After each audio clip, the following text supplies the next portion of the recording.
Viewers সবাই কেমন আছেন? আশা করি অবশ্যই ভালো আছেন।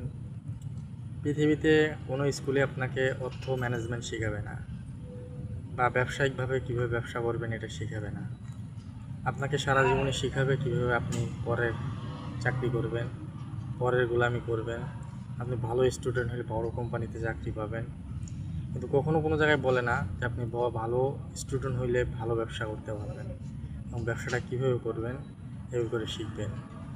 আমি আমার দৃষ্টিকোণ থেকে পরামর্শ বলি, আপনার যে সময় পৃথিবীতে দুইটা জিনিসের সবচেয়ে দাম বেশি, সময় এবং অর্থ। আপনার সময়টাকে যদি সঠিকভাবে আপনি কাজে লাগান, অবশ্যই আপনার কাছে অর্থ আসবে। আর পৃথিবীতে আপনি যদি একমাত্র সফলতা হইতে চান এবং অনেক ভালো জায়গায় যাইতে চান, অবশ্যই আপনাকে ব্যবসার কোনো বিকল্প নেই, সেটা ছোট হোক। আমি দেখেছি যে মালয়েশিয়াতে অনেক মানুষ আছে ছোট ছোট ব্যবসা করে, চাইনিজরা অনেক ছোট ছোট ব্যবসা করে, তারা আস্তে আস্তে আস্তে আস্তে সফলতা অর্জন করে। আমি এক বছর কাজ করতাম, সেই বস ছোটো একটা ব্যবসা করতো, সবজির ব্যবসা। আস্তে আস্তে আস্তে আস্তে 2 থেকে 5 বছরের মধ্যে সে অনেক বড় একটা ব্যবসায়ী হয়ে গেল। এটাই হলো সিস্টেম। একটু ধৈর্য ধরতে হবে, একটু সময় লাগবে, প্রথমে অনেক কষ্ট হবে।